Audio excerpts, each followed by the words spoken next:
오래 사귀었는데도 이상하게 지치지 않는 연인들이 있습니다.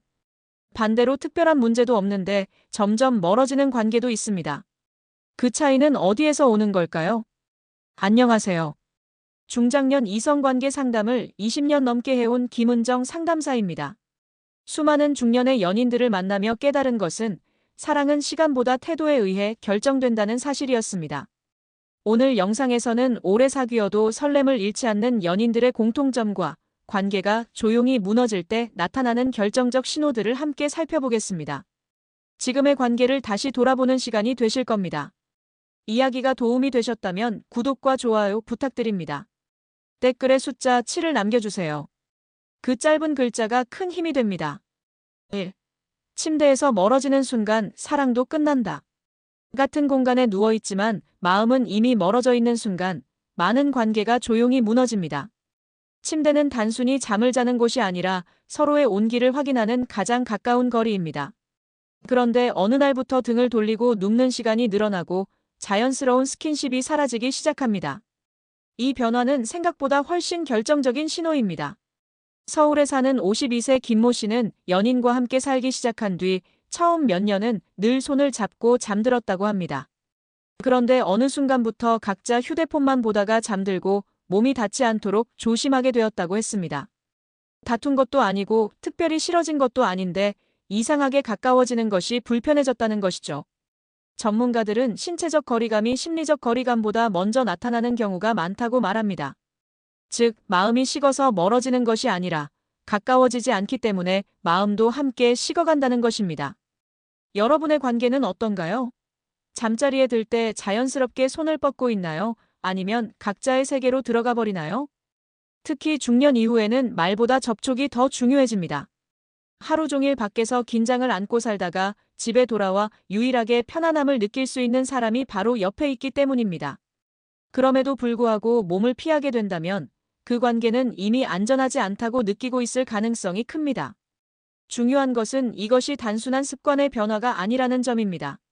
스킨십의 감소는 애정 표현의 감소이고 애정 표현의 감소는 관심의 감소로 이어집니다. 결국 침대 위에서의 거리는 일상의 거리로 확장됩니다. 함께 있어도 외로운 관계, 바로 그 시작이 여기에서 나타나는 경우가 많습니다. 이 사람과는 더 이상 안 맞아가 시작되는 결정적 신호. 관계가 끝날 때 사람들은 흔히 성격 차이를 이유로 말합니다. 하지만 실제로는 성격보다 훨씬 작은 순간에서 균열이 시작됩니다. 바로 상대의 존재 자체가 피곤하게 느껴지는 순간입니다. 대구에서 자영업을 하는 58세 이모 씨는 연인을 만나기 전에는 하루가 길게 느껴졌지만 함께 시간을 보내고 나면 오히려 더 지친다고 했습니다. 예전에는 2시간 통화도 즐거웠는데 어느 날부터는 10분만 지나도 할 말이 없고 빨리 끊고 싶어졌다는 것입니다. 관계의 위험 신호는 싸움이 아니라 무관심입니다. 화를 내는 동안에는 아직 감정이 남아있지만 아무 감정도 들지 않을 때 비로소 마음은 멀어집니다. 상대가 무엇을 하든 별로 궁금하지 않고 기분이 좋아도 함께 나누고 싶지 않다면 이미 정서적 연결이 약해진 상태입니다. 여러분은 상대와 있을 때 편안한가요? 아니면 은근히 긴장되거나 지치나요? 사랑은 에너지를 주는 관계여야 합니다. 계속해서 에너지를 빼앗는 관계는 오래 유지되기 어렵습니다. 특히 중년의 연인들에게는 남은 시간이 더 소중하게 느껴지기 때문에 맞지 않는다는 생각이 들면 더 빠르게 마음을 정리하는 경향이 있습니다. 그래서 안 맞는다는 말은 단순한 불만이 아니라 이미 마음이 떠났다는 신호일 수 있습니다. 3. 중년 커플이 가장 많이 숨기는 은밀한 불만. 오랜 관계일수록 솔직해질 것 같지만 오히려 말하지 않는 것이 더 많아집니다. 특히 중년 이후의 연인들은 상대를 상처 주기 싫다는 이유로 가장 중요한 불만을 숨기는 경우가 많습니다. 경기도에 사는 55세 박 여사님은 연인에게 서운한 점이 있어도 이 나이에 뭘 바꾸겠어라는 생각으로 그냥 넘겼다고 합니다. 하지만 시간이 지나자 작은 불만이 쌓여 결국 상대의 말투, 행동, 심지어 존재 자체까지 거슬리게 되었다고 했습니다. 가장 흔한 숨겨진 불만은 관심의 부족입니다. 사랑한다는 말보다 더 중요한 것은 나를 신경 쓰고 있구나라는 느낌입니다. 그런데 오랜 시간이 지나면 상대를 당연한 존재로 여기고 배려가 줄어듭니다. 생일을 잊거나 아픈데도 무심하거나 변화를 알아채지 못하는 순간들이 반복됩니다. 여러분은 최근에 상대의 변화를 알아차린 적이 있나요? 머리를 자른 것, 피곤해 보이는 표정, 기분이 가라앉은 목소리 같은 작은 신호들 말입니다. 이런 것들이 무시될 때 사람은 사랑받지 못한다고 느낍니다. 숨겨진 불만은 표현되지 않기 때문에 더 위험합니다. 겉으로는 평온하지만 속에서는 관계가 서서히 무너지고 있기 때문입니다. 그리고 어느 날 갑자기 이제 그만하자는 말이 나오면 상대는 이유를 이해하지 못한 채 충격을 받게 됩니다. 4. 밥상 취향이 다르면 결국 마음도 멀어진다. 사소해 보이지만 함께 먹는 시간은 관계의 온도를 보여주는 중요한 지표입니다. 음식 취향이 다르다는 것은 단순한 입맛의 문제가 아니라 생활 방식과 감정 표현 방식의 차이를 의미하기도 합니다. 서울에 사는 49세 김 씨는 매운 음식을 좋아했지만 연인은 담백한 음식을 선호했습니다. 처음에는 서로 맞춰주었지만 시간이 지나자 식사 시간이 불편한 의무처럼 느껴졌다고 합니다. 좋아하는 것을 마음껏 먹지 못한다는 작은 불편이 쌓여 결국 함께 먹는 시간 자체를 피하게 되었다는 것이죠. 함께 식사하는 시간은 하루 중 가장 편안하게 대화를 나눌 수 있는 순간입니다. 그런데 이 시간이 줄어들면 자연스럽게 대화도 줄어듭니다. 결국 마음을 나눌 기회가 사라지게 됩니다. 여러분은 상대와 식사할 때 즐거움을 느끼시나요? 아니면 빨리 끝났으면 좋겠다는 생각이 드나요? 이런 감정은 관계의 깊이를 그대로 반영합니다. 특히 중년 이후에는 식사가 곧 돌봄과 애정의 표현이 됩니다. 함께 먹고 싶다는 마음, 좋은 것을 나누고 싶다는 마음이 사라지면 관계의 따뜻함도 함께 식어갑니다. 그래서 밥상은 단순한 식탁이 아니라 두 사람의 거리감을 보여주는 거울과도 같습니다. 5. 대화가 줄어드는 순간 관계는 이미 위험하다. 많은 사람들이 싸움이 잦으면 관계가 나쁘다고 생각하지만 실제로 더 위험한 것은 아무 말도 하지 않는 상태입니다. 대화가 사라지면 마음도 공유되지 않습니다. 부산에 사는 61세 최모 씨는 연인과 하루 종일 함께 있어도 서로에게 건네는 말이 거의 없다고 했습니다. 필요한 말만 하고 각자 시간을 보내다 보니 어느 순간 상대가 무엇을 생각하는지 전혀 알 수 없게 되었다고 합니다. 대화는 단순한 정보 전달이 아니라 감정의 교류입니다. 오늘 있었던 일, 작은 고민, 사소한 웃음거리까지 나누는 과정에서 친밀감이 쌓입니다. 그런데 이런 이야기들이 사라지면 두 사람은 같은 공간에 있는 타인처럼 변해갑니다. 여러분은 하루 동안 있었던 일을 가장 먼저 누구에게 이야기하시나요? 만약 그 사람이 옆에 있는 연인이 아니라면 이미 정서적 중심이 다른 곳으로 이동했을 가능성이 있습니다. 특히 중년의 연인들에게 대화는 외로움을 막아주는 중요한 연결고리입니다.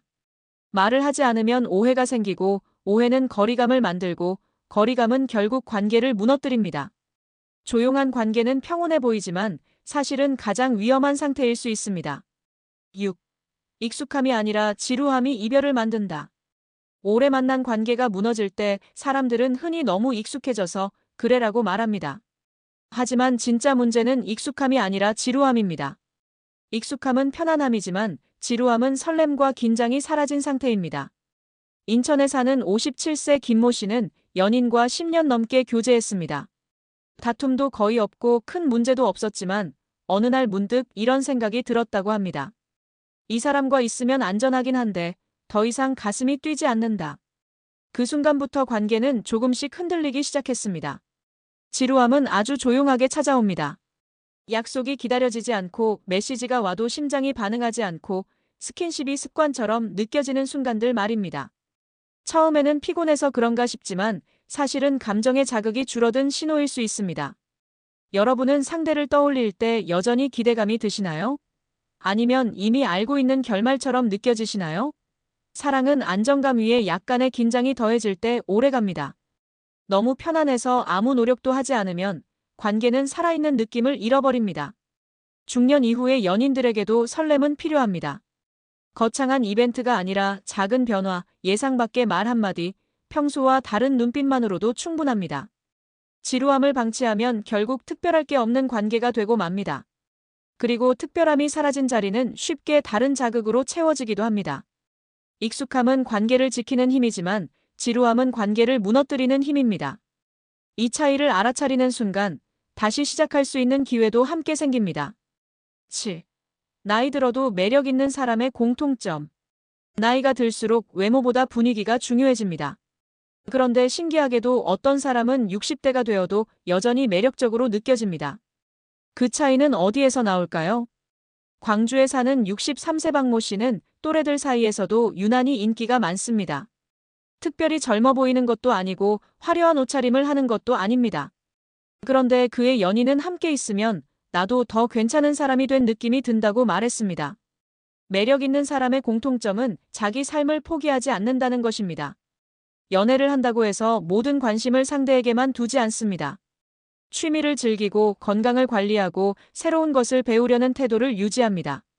이런 모습은 자연스럽게 긴장을 만들고 존중을 이끌어냅니다. 여러분은 요즘 자신을 위해 어떤 노력을 하고 계신가요? 혹시 연인에게만 인정받으려고 하진 않으셨나요? 매력은 상대를 붙잡으려는 조급함이 아니라 스스로 단단해질 때 생깁니다. 또 하나 중요한 점은 감정 표현입니다. 나이가 들수록 무뚝뚝해지기 쉽지만 오히려 솔직하게 표현하는 사람이 더 매력적입니다. 고맙다는 말, 보고 싶었다는 말, 오늘 멋있다는 말 같은 작은 표현이 관계를 생기 있게 만듭니다. 결국 매력은 젊음이 아니라 태도입니다. 스스로를 가꾸고 삶을 즐기고 감정을 표현할 줄 아는 사람. 그런 사람 곁에는 시간이 흘러도 사람이 남습니다. 8. 상대를 긴장시키는 사람이 결국 사랑을 지킨다. 사랑은 편안함만으로 유지되지 않습니다. 약간의 긴장감이 있어야 서로를 소중히 여기게 됩니다. 여기서 말하는 긴장은 불안이 아니라 잃고 싶지 않은 마음입니다. 서울에 사는 54세 이모 씨는 연인이 늘 자신에게만 맞춰주는 것이 고마웠지만 한편으로는 점점 당연하게 느껴졌다고 했습니다. 그런데 어느 날 연인이 새로운 모임에 나가고 스스로를 꾸미기 시작하면서 분위기가 달라졌습니다. 그때 비로소 이 사람을 놓치고 싶지 않다는 감정이 다시 살아났다고 합니다. 관계에서 가장 위험한 순간은 상대를 완전히 내 사람이라고 확신하는 때입니다. 노력하지 않아도 떠나지 않을 것 같다는 생각이 들면 배려도 줄어들고 긴장도 사라집니다. 하지만 사람의 마음은 고정된 것이 아닙니다. 여러분은 상대에게 아직도 설레는 존재인가요? 아니면 너무 익숙해져 아무 자극도 주지 못하고 있지는 않나요? 약간의 변화, 새로운 도전, 자신을 가꾸는 태도는 상대를 다시 바라보게 만듭니다. 특히 중년의 이성관계에서는 자존감이 큰 역할을 합니다. 스스로를 가치 있게 여기는 사람은 자연스럽게 매력적인 긴장감을 줍니다. 반대로 상대에게 매달리는 모습은 오히려 마음을 멀어지게 합니다. 사랑을 지키는 사람은 상대를 붙잡으려 애쓰기보다 스스로 빛나려고 노력합니다. 그리고 그 빛이 결국 상대를 다시 돌아보게 만듭니다. 사랑에는 유효기간이 있다는 말 한 번쯤 들어보셨을 겁니다. 하지만 제가 수많은 중년의 연인들을 상담하며 느낀 것은 사랑이 끝나는 것이 아니라 방식이 바뀐다는 사실이었습니다. 처음의 설렘은 줄어들 수 있습니다. 하지만 그 자리를 대신하는 것은 신뢰, 존중, 그리고 다시 설레고자 하는 의지입니다. 침대 위의 거리, 줄어든 대화, 쌓여가는 지루함은 모두 관계가 보내는 신호일 뿐입니다. 그 신호를 외면하면 멀어지고 바라보면 다시 가까워질 수 있습니다. 사랑을 붙잡는 진짜 힘은 거창한 이벤트가 아니라 작은 변화와 노력입니다. 오늘 한 번 더 바라봐주는 눈빛, 한마디 더 건네는 따뜻한 말, 스스로를 가꾸는 태도. 이런 것들이 관계의 온도를 다시 올립니다. 이야기가 도움이 되셨다면 구독과 좋아요 부탁드립니다. 댓글에 숫자 7을 남겨주세요. 그 짧은 글자가 큰 힘이 됩니다. 여러분은 지금의 관계에서 무엇을 가장 먼저 바꾸고 싶으신가요? 댓글로 여러분의 이야기도 함께 들려주세요.